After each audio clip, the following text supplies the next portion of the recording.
okay, so I live my life not knowing if I'm successful or not. I just do what I do. And sometimes people are intimidated to talk to me or speak to me, and I'm like, that's weird. Like it's just me. But I've had jobs all over the place, right? Like pretty interesting hockey training jobs. So I think that sticks out to some people. It can cause maybe a little bit of intimidation, or like, I don't want to say, I hate saying it like in a weird way. But hey, let me do it for you. I'll do it for you because you were my coach. Yeah, you were my coach, and I was terrified of talking to you.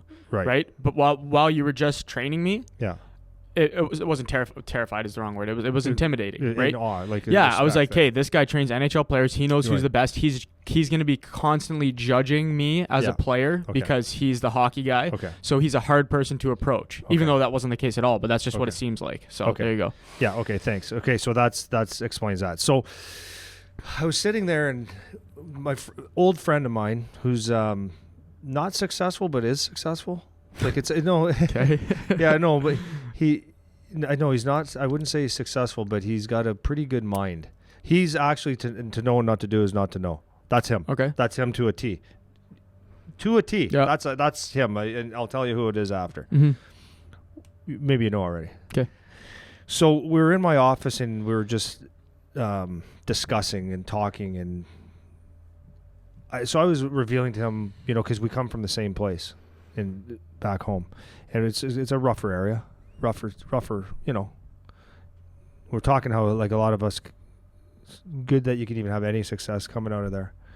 And I said, yeah, I still battle with it, and I still do today. I'm way better now, but there's a part of me, and it's like I've always been told to be humble, always be, don't make a big scene, like, just, that was my thing. So anyways, we were talking. I said, yeah, I feel like I struggle.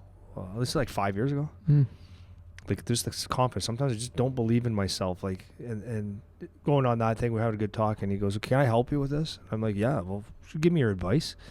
He goes, look at your walls. And I go, look at my walls. I go, yeah. He goes, no, you're missing the point.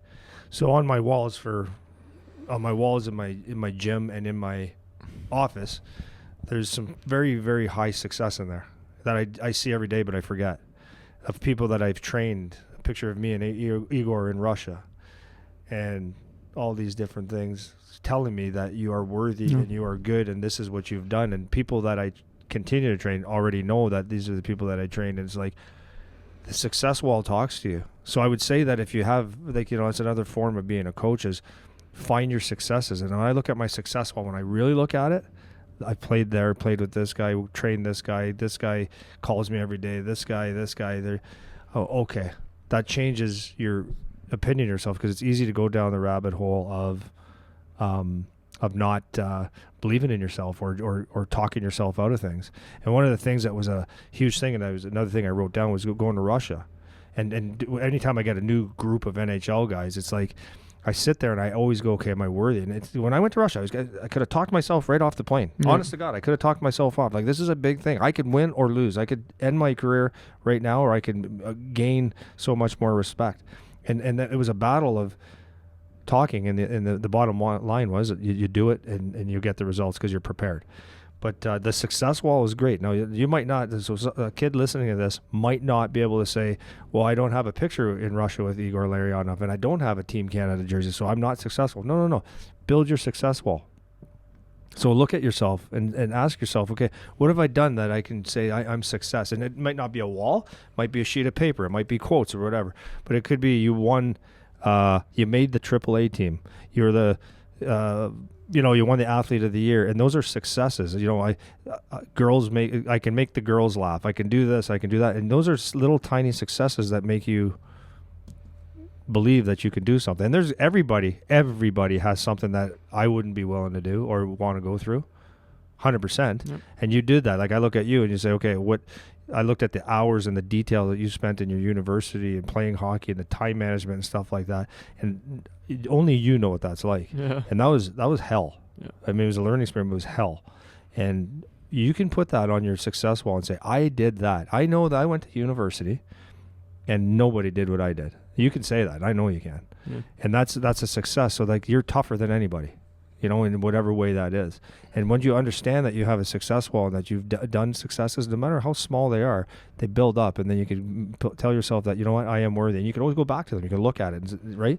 Remind yourself. And I remember playing with a broken ankle in junior. I mean, I forget about all these things, but it's like, hey, man, you're tough. Like, you can do it. You can do anything. If you can do that, the physical pain of that, the mental torture of getting through that every day, you're tough, dude. Yeah. You can do anything you want. Was a phone call going to hurt you? Is asking a girl on a date, really, is that a hard thing to do? Is conceiving the idea that you're going to get drafted to the OHL, is that really that hard? You can do it. If you did that, you can do that. Yeah. Right? And you just have to toughen up and like what David Goggins says, you callous the mind to believe in yourself. Yeah. Right? Yeah, that's awesome, man. That was great. Is it? Oh yeah, that was great. Well, it's true. It's freaking true. Well, and continuing on that thread is you can use something like a success wall or those types of thoughts to feed the coach. That's what I mean. Yeah.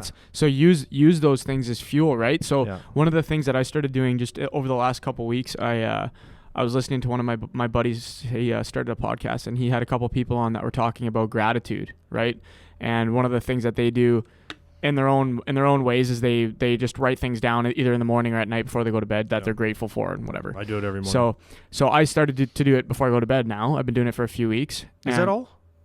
What's that? Just is that all you've been doing it for a few weeks? I've gone through phases, right? Like okay. So it was one of those things where I did it for a while and then I stopped doing it and then I'm picking it up and then I'm stopped doing it again. But now because of this was one of those things that, funny enough, that we're talking about this, is that listening to these people that I know personally talking about it and how it's affected their life was something that gave me a bit of that push to take it more seriously and try to integrate it more seriously into what I'm doing now. Kind of like at the start we were talking about the nutrition thing. You saw it on the Whoop and you're like, okay, now I kind of get it more. Yeah. That was one of those kind of moments for me that this is something that's worth doing more and more. So anyways, I've been doing it for a few weeks now consistently.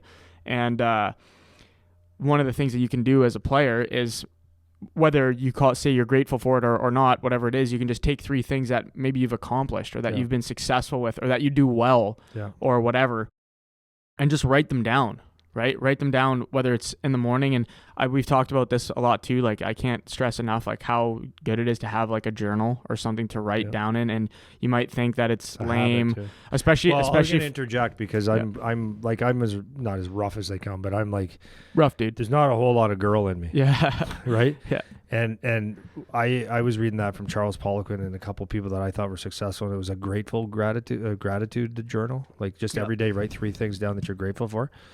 And I'm like, shut up. Right. Like, exactly. Come on, man. Yeah, exactly. Tell me to write 3 things down that I'm grateful for. I'm grateful for the sun. Mm-hmm. I actually am some days. But actually, when it opens up your brain to a different level. Mm-hmm. And I do it every day. You see it? Well, I don't know if you see it every day, but I do that every morning. And some days I write 5 things down or 6, but I try to keep it 3 quality things. Mm-hmm. Some days you're not going to have, like, you might have had a rough week. Yeah. And this is the point. You might have had a rough week and a rough day and the dog doesn't even like you anymore. But what can you be thankful for? Like, what can you actually say I'm thankful for? Could be that you're breathing. Yeah. It could be that you had a cup of coffee or you had a good sleep in a nice bed. But there's something that you can be thankful for. And when you're thankful for something, it changes everything. Well, and it doesn't need to be 3. Like, maybe you just had a terrible day and you can only put together one thing that you think about that was good today, or that you're grateful for today, or that you think was a success that you've had today, or whatever. However you choose to do it, whether it's 3 things you're grateful for, 3 things that you're successful at, or whatever it is, what the drill does is it brings those things to the front of your mind again, right? Yeah. Because one of the issues that I would run into is, even with like something like meditation, I run into the same issue. Like, I know how good meditation is for you. Like, there's no denying it, right? Yeah. But that's something that always takes a back seat for me, because it's like, okay, like I get how to meditate. I get how to be present. Like, I know how to do it, right? So one of the things that I ran into with the gratitude thing is it just brings those things to the top of mind, you know?